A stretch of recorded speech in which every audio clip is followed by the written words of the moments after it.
वैद्यकीय निदानाचा विचार केला की म्हणजे बघा ना, एक्स-रे मशीनमध्ये कसं सगळं अगदी ब्लॅक अँड व्हाईटमध्ये स्पष्ट दिसतं.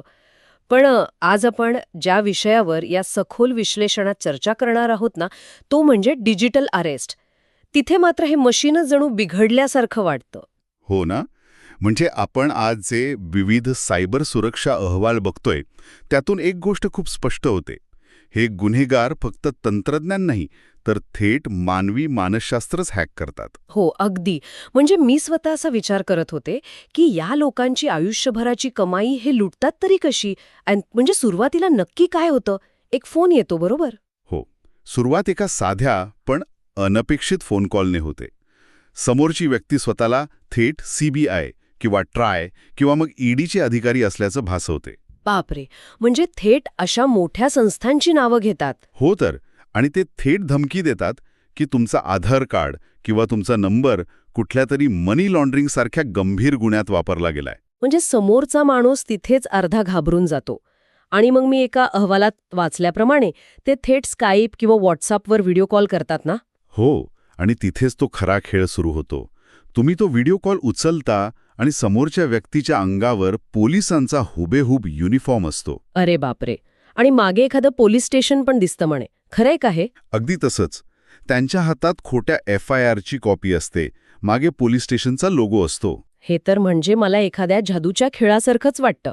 म्हणजे जादूगार कसा भीती निर्माण करून आपलं लक्ष विचलित करतो आणि प्रत्यक्ष चोरीकडे कोणाचं लक्षच जात नाही. अगदी तसंच. बरोबर. या हात चलाखीमागे एक अत्यंत भयंकर अशी मानसशास्त्रीय यंत्रणा काम करते.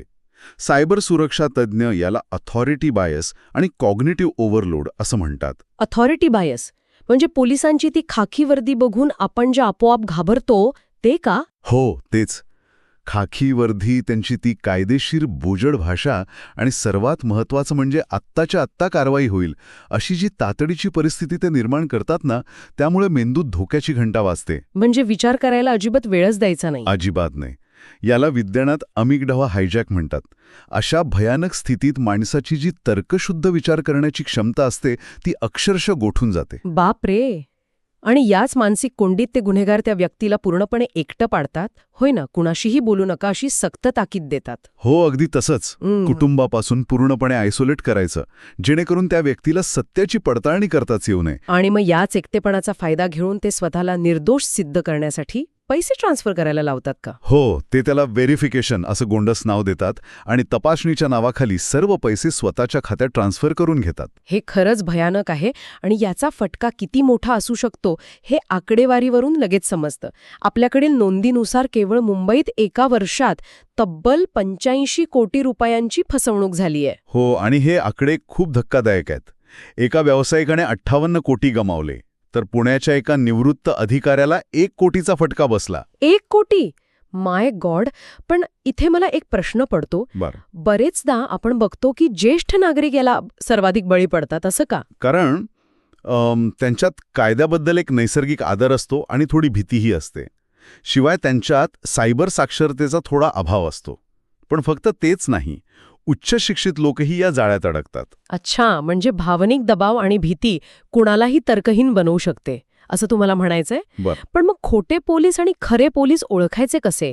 हा खेळ थांबवायचा कसा? सर्वात मोठं आणि महत्त्वाचं सत्य जे सर्वांनी लक्षात ठेवायला हवं ते हे की भारतात डिजिटल अरेस्ट नावाची कोणतीही कायदेशीर प्रक्रिया अस्तित्वातच नाहीये. म्हणजे कोणतेही खरे पोलीस कधीच व्हिडिओ कॉलवर चौकशी करत नाहीत? कधीच नाही. कोणतीही सरकारी यंत्रणा व्हिडिओ कॉलवरून अटक करत नाही किंवा चौकशी करत नाही. अच्छा, म्हणजे हेच ते धोक्याचे इशारे किंवा रेड फ्लॅग्स आहेत. जर कोणी व्हिडिओ कॉलवर युनिफॉर्म घालून पैशांची मागणी करत असेल किंवा कुटुंबाशी बोलण्यास मनाई करत असेल तर तो 100% फसवणुकीचा प्रकार आहे. अगदी 100%. फसवणूक करणाऱ्यांना फक्त एकाच गोष्टीची गरज असते, ती म्हणजे तुमची घाई आणि तुमची भीती. ते एक विशिष्ट मोमेंटम तयार करतात. मग यातून वाचायचं कसं?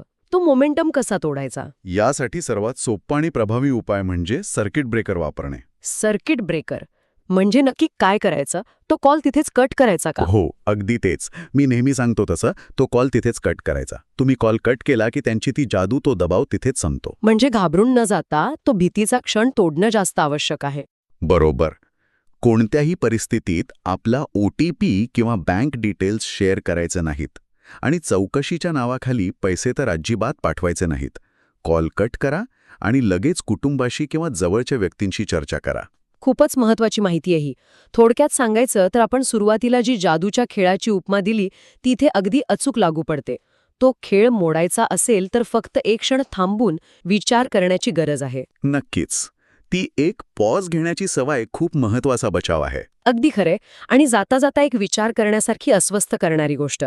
मानवी मान हॅक करण्यासाठी जर हे गुन्हेगार आज संपूर्ण बनावट पोलीस स्टेशन आणि कायदेशीर कागदपत्रांची हुबेहूब सृष्टी निर्माण करून आपल्या बुद्धीला अंधारात ढकलू शकतात, तर भविष्यात आपला तर्क आणि बुद्धीला चकवा देण्यासाठी ते आणखी कोणत्या नव्या सरकारी किंवा विश्वासार्ह संस्थांची अशीच अचूक नक्कल करतील? यावर नक्कीच सर्वांनी विचार करायला हवा.